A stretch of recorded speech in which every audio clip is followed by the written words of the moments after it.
What's going on, folks? It's Tuesday morning and we are 10 weeks out from Ironman 70.3 Oregon. I am feeling good. I am feeling pumped. Got on the bike, spent 3 hours and 15 minutes riding the canyon, was in the wind and just felt super strong on it. So today we've got a double run session, but what I thought I'd do this week is talk about recovery and what I do to keep recovered, to try and fix issues when they come up, as well as what I do daily or weekly just to help my body keep going through all of the training.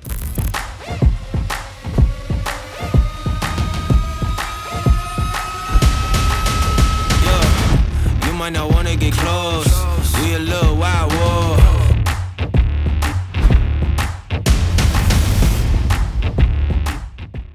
In an upcoming video, I'm gonna do more on the bike. I've got some stuff that I am doing. One, this spacer right here is too big. We're gonna go with a smaller spacer so we could drop the bars down even more. I'm also testing out a hydration system from Profile Design. It's a kind of a pointy hydration that mounts over the stem. So they market it as making the bike a super bike, so it's supposed to be super aero. I'm gonna be testing that out, as well as I just got a new seat. This is my old seat off of the Trek, but I just got another one and I put the old one on here. I'll probably swap this out, put the new one here, and then I will take this old one and replace the seat here. This is the seat that came with the Canyon, but it's just not quite enough padding for my frame. And I just really love this ISM PR 3.0. This seat is amazing. Another issue is I can't take my Canyon and put it on my trainer because I can't get a new cassette for my trainer at this point. The 10x30 that comes on the bike, it's 12 speed from SRAM. There are none available anywhere. So I put a back order in and it said a month, but with everything going on, who knows? It could be 6 months. So at this point, the Trek is going to stay on the trainer and I will be using that for all of my indoor rides, which is basically 2 days a week.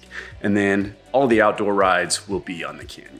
The other thing is hiding back here is something I'm excited to test out.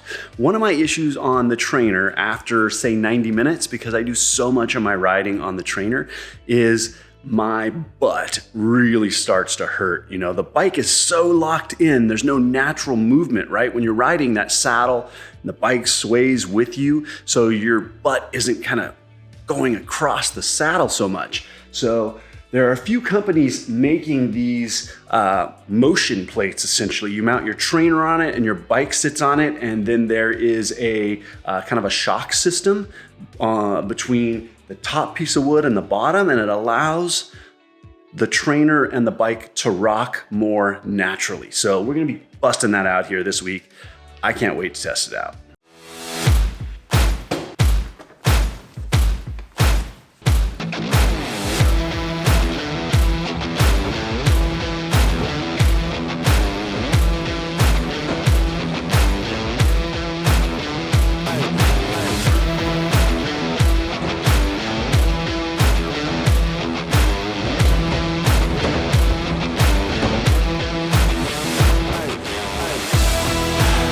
That was 1 hour, good run, 20-minute warm up, followed by 10 repeats, 8% grade.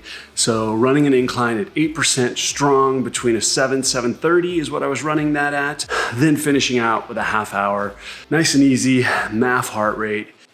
That is run one. This evening, when I drop my daughter off for soccer, or potentially if I do the club run, all depends on how things schedule out, I have a 1 hour run this evening as well. If you follow me on Instagram, you saw in my story, I posted about a Whoop team. I created a CJ Endureus Whoop team. So if you use the fitness tracker and you wanna join, people are starting to join, and it's a cool way to see how much people are working out. We can chat, interact on there, and see how well others are recovering. I think it's really motivating. So if you do have a Whoop band, I will put the code that you use to join the community in the description. You basically go to the community section on the app and you put in that code, and that'll let you join my team. Now, this video is about what I do to recover. Now, number one, the first thing that starts and kicks off my recovery is my post-workout meal.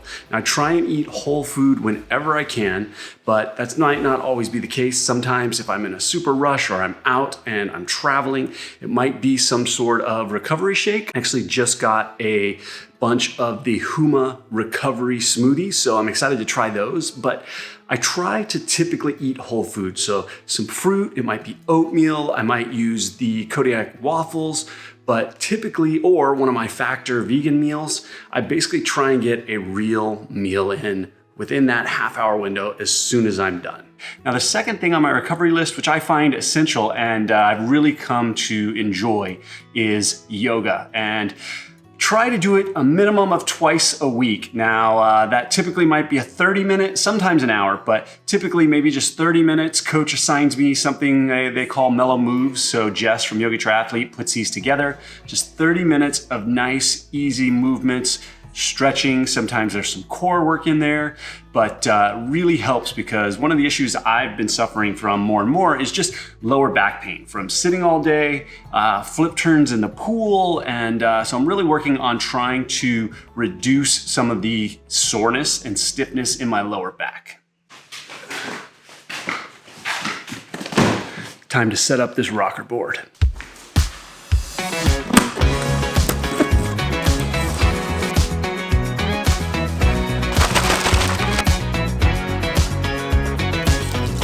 So this is called a rocker plate. There are different manufacturers. This is probably the least expensive one I could find. There are a couple people who actually carry this same one, but with different graphics, and it's more expensive. So this actually shipped to me from the UK. It was, I believe, $299.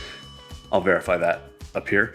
Essentially, it is 2 pieces of wood, and they are mounted with a piece of rubber in the middle. You can see those. Then there are 2 of these rubber balls. They're not inflated right now, but inflate them and they go here and here. Then you use these cutouts around the board to strap your trainer to the board, and it provides up to 13 degrees of rocking motion.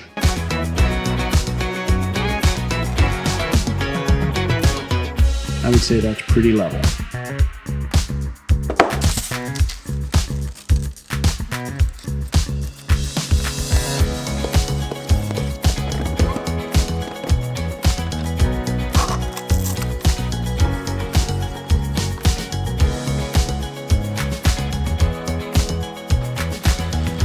All right, well, this thing is mounted and actually quite cool.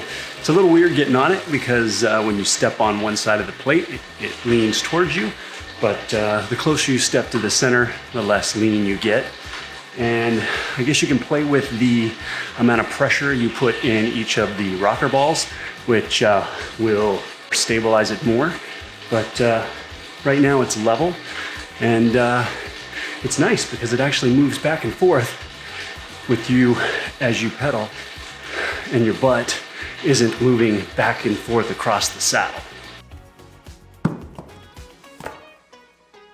Another thing I try and do every day, doesn't always happen, but I try to at least use one of these pieces of equipment, and that is my foam roller, a lacrosse type ball, this little bigger ball for getting in some other spots like here, this Theracane, which is awesome for getting in the back, and then this pulsating massaging gun, which is amazing all over the legs, arms, everywhere. One of my issues, or one of my problem areas recently, has been my lower back, and I know it's really tight, and in the last couple of weeks, I have started rolling, foam rolling, every single day, in the morning and in the evening, and maybe just 5 minutes worth, just kind of up and down the back and stretching the back.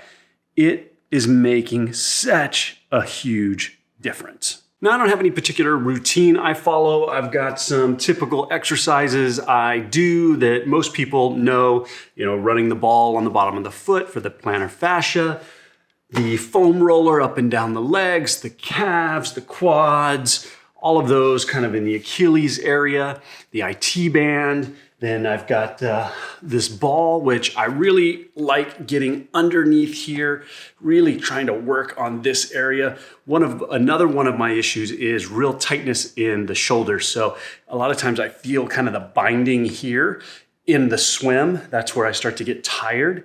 So really trying to loosen up my shoulders. And also on the bike, the pads for the aero bars, how close can I get those? In the past, my shoulders have been really stiff.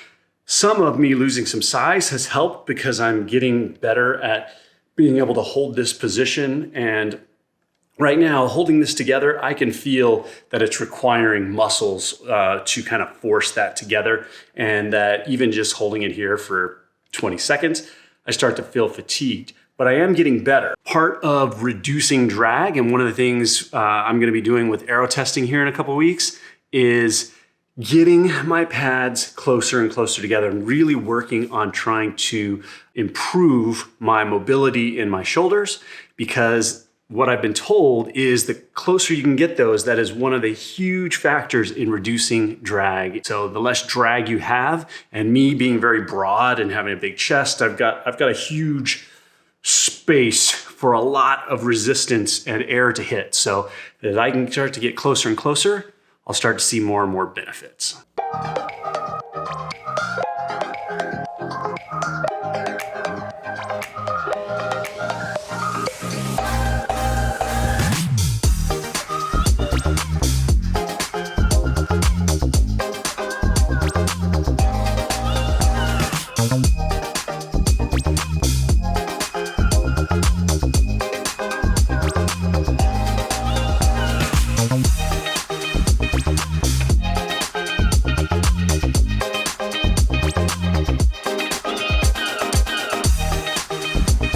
Alexa, turn the backyard lights on.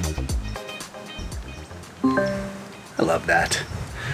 Now, another thing I do as many times per week as I can is get in the hot tub. Now, I am really lucky because I do have a pool and a hot tub, but I also have a bath, and I will use a super hot bath with Epsom salts and get in and soak my legs, soak my back. It just makes me feel so much better. It's also really great before going to sleep.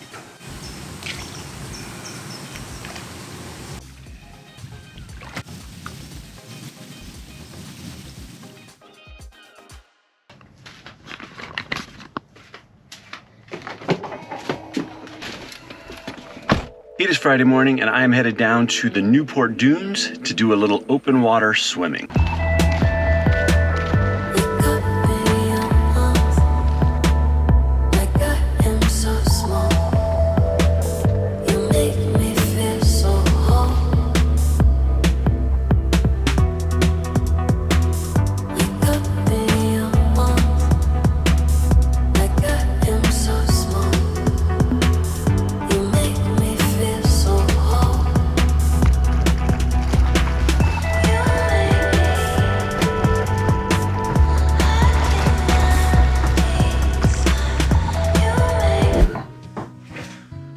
All right, well, it is Friday evening and the work week is done. I am ready for the weekend, but before that, I have got two more things that I do for recovery, and I'm gonna knock those out tonight. First, I am headed over to Total Body Health Center, and the docs there, Dr. Andrews and Dr. Josh, they're gonna work on my back, my lats, my shoulders, doing some ART. I'll get a chiropractic adjustment, but they'll also do some lasering on any of the really bad spots, as well as some PZO, which is like a sound shockwave therapy to break down scar tissue in the muscles. So I'm gonna do that this evening. It is always, unfortunately, quite painful. They get in there and really kind of dig, make me do movements. either crossing my arm over, pushing my arm up, different things like that while they are doing ART or active release technique. And then from there, I'm gonna head over and get some cryo. I'm gonna hop in the chamber to bring your body temperature down really quickly. And it's quite cold. If you've never done it, it is very, very cold. You put some gloves on, you put some socks on, you get inside this chamber, and they basically bring the temperature way down. And the goal is reducing inflammation, and I really like doing it because it's really fast. So I typically will, after a big ART session or after a big weekend of training, I will go by H-Bling and do cryo. And now it's Friday night, time to hang out with the family and get to bed early because I got a big weekend of training.